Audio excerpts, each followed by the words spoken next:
How you doing, everybody? This is Jay Nanda of Alamo True Metal coming to you here in San Antonio, Texas, with a band that you're going to get to know really well depending on where you watch this from. And even here in San Antonio, they have made their mark last Friday, releasing their debut full-length album called For Those Left Standing on Pavement Entertainment. And these are the guys in Waxpanel. Say hello to singer-guitarist Michael Lindner, drummer Steve Bolway, bassist Chris Fletcher. Guys, welcome. How are you? Good, brother. How you doing? It's great to have you. Thank you. Normally, I say thanks for going into the pit with me here, but actually, I should be. I welcome you for going me into the pit.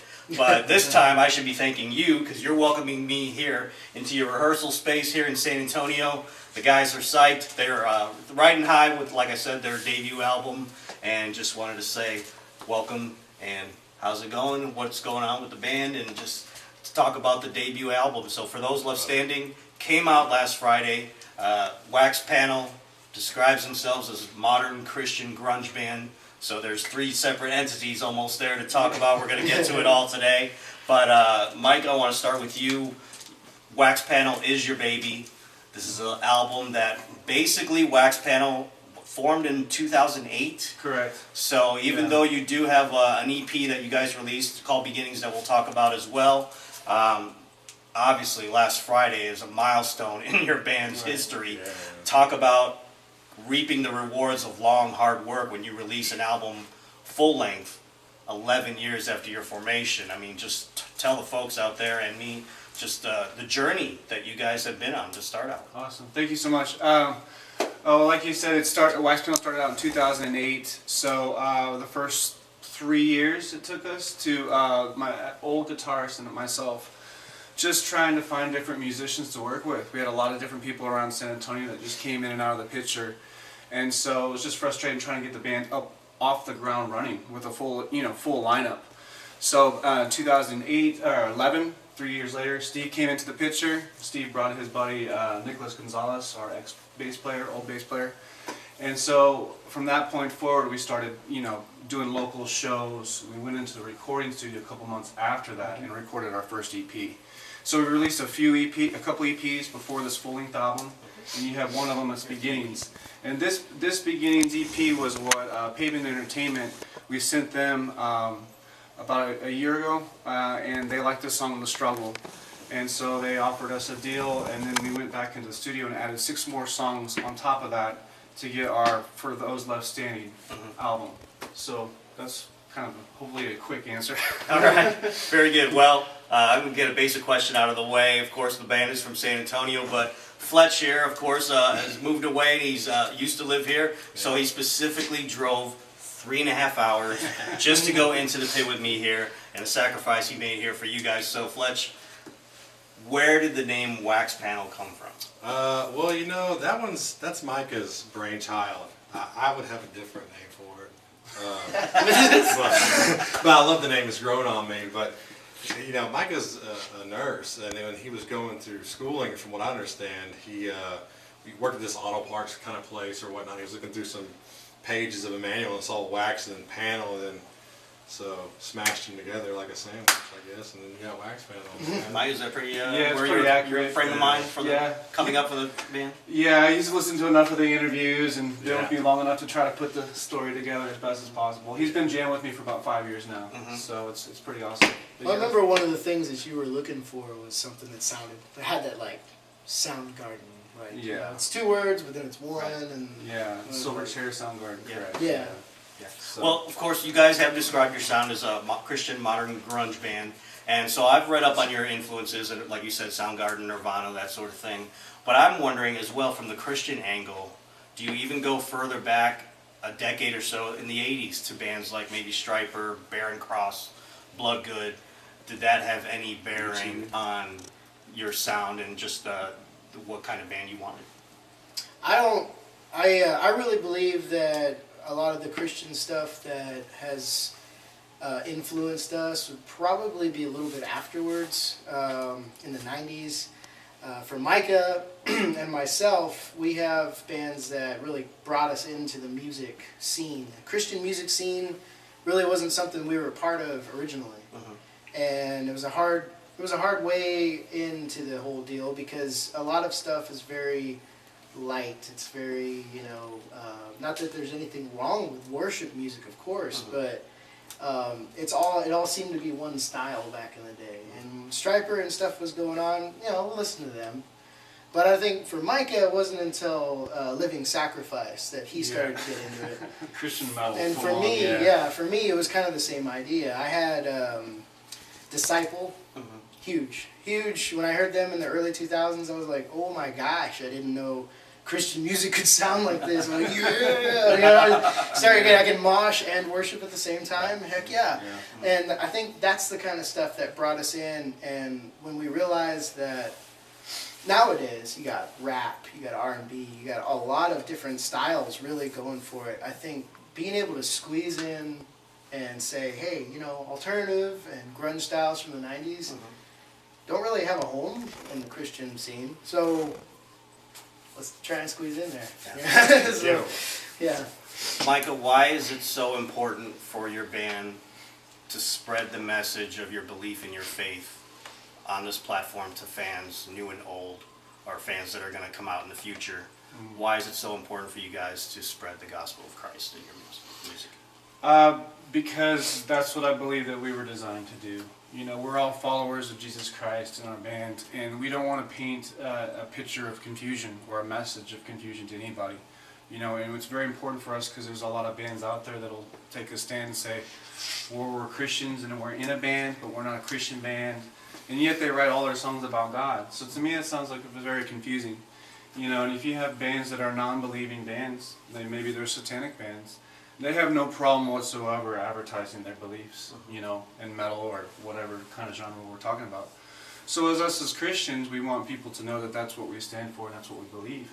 And we want to be able to share that gospel of Jesus Christ because we believe that that's the only way to heaven. So that's way supersedes what we do musically.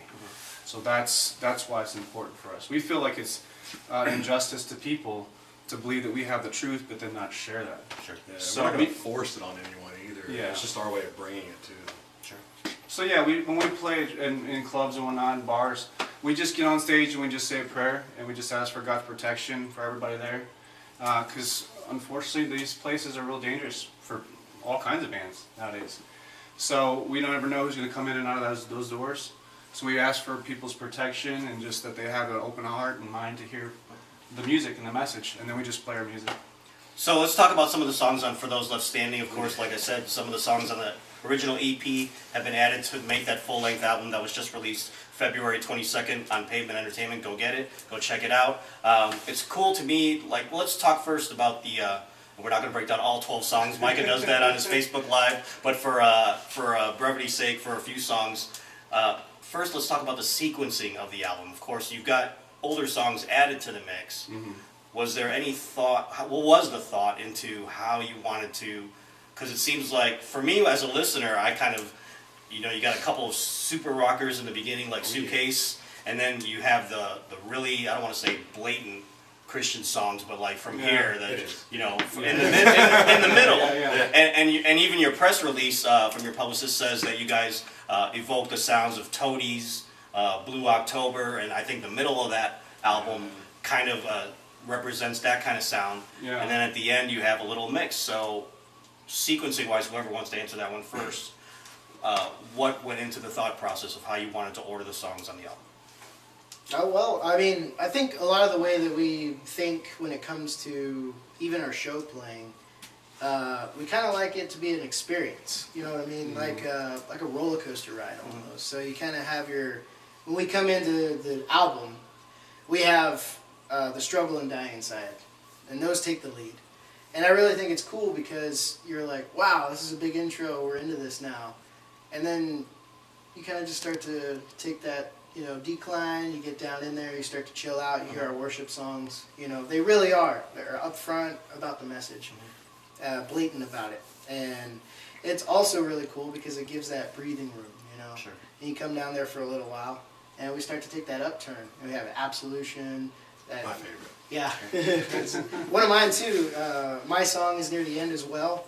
kind of a big finisher. You don't say just Good punk song. yeah, get the energy back up again. So it just kind of gives you a ride. You know what I'm saying? And I think that has a lot to do with how we are, how we write, how we play our shows, and how we sequence songs on an album. We went into it with let's hit everyone. Yeah. We don't want to just be in one genre or just this and that one market. So Mike had made sure in songwriting that, hey guys, I want to be able to hit teenagers to 80-year-olds, and we have that broad of an audience. Yeah. And that's nice. Yeah.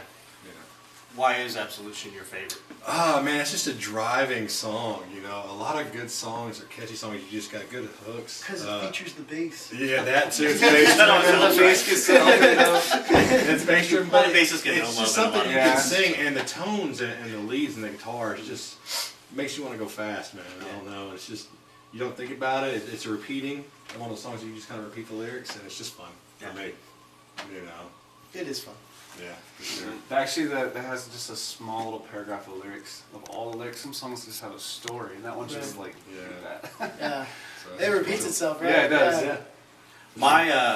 My personal favorite, just when I heard for the first time when I heard the beginning of Suitcase, I was like, I don't know, remember what I was doing, something at the computer, I just started to drop what I was doing, I was like, oh yeah, this is getting into I love that stuff. one too. So, any particular story behind that one? Yeah. Suitcase is it's like how I've been describing it as like Believe 2.0. It's the second chapter of Believe, and the story is Believe was written for my daughter and my son. We were having some problems in our marriage, and so we decided to go through counseling and give it to God, go through the church, and so as a result of those decisions, our daughter was born a few years later. So Suitcase is using poetry to say that I'm staying put. The suitcase is not going anywhere, completely stable. For 3, it's winter time. It's in the lyrics. All the lyrics are either about our lives personally or about our belief in Jesus Christ. So that's what that's about. So hopefully that answers your question. Oh, very good, very good. And of course you mentioned The Struggle, Dying Inside, or older songs. Dying Inside is another favorite of mine. Yes. And then you got From Here, which has the repetitive chorus or the repetitive phrase at the end, my choice to follow you, Jesus. Right. Was that, when you went into writing some of the songs, as far as the repetitiveness of that sort of thing, was that just something that took hold naturally? Yes. Well, yes. Not naturally. This is a new chapter of our band, which we're really excited to let people know about. Because before, all the other songs we've talked about, they have really kind of big poetry. So we have to explain them a lot more. Mm-hmm. But like From Here in My Life for You, for instance, with that repeated mentioning of Jesus Christ, that alone separates. When you start doing that, you've definitely made a stand in your band. Mm-hmm. So there's no ambiguity there anymore. But for instance, on From Here, I was trying not to write that song about God. It was just trying to be just a general song again. But he had different plans. And so I just started writing the chorus, and that's what came out. My Life for You is actually the first song that I've ever written for, specifically for like worship intention and to be about Jesus Christ. Right. And so it's just important to us not having to be vague about it and to have those kinds of songs, but then have other songs that people can relate to, maybe if they're not Christians. Sure. All right, so let's talk about road plans or shows. Obviously, with the release of a new album, let alone your first full length, I would imagine that that's being in the works as far as a tour, whether locally or nationally. Yes. What do you have planned for the folks around here and more broad? Going around? Looking for trailers and bands. Yeah. Now we get tour offers a lot, and so now that we're past all the recording stuff and all the financial that went into that, that was it wasn't cheap. It's not cheap to record, and especially when you want to do it with the professionals. Mm-hmm. So now that we have freed all those funds up now for traveling, that we definitely plan on probably picking up a tour here, tour there, maybe for a couple of weeks at a time, to come back. We've all got families. It kind of makes sense. Okay. But yeah, we definitely got that. We probably are going to start booking here locally, maybe for April or May, most likely, for sure. Right now we're wanting to add another guitarist and a keyboardist in the future, so right now we're working with a guitarist. So we're trying to get all that stuff done. That way we can carry this nice, full, huge sound with us on the road. So.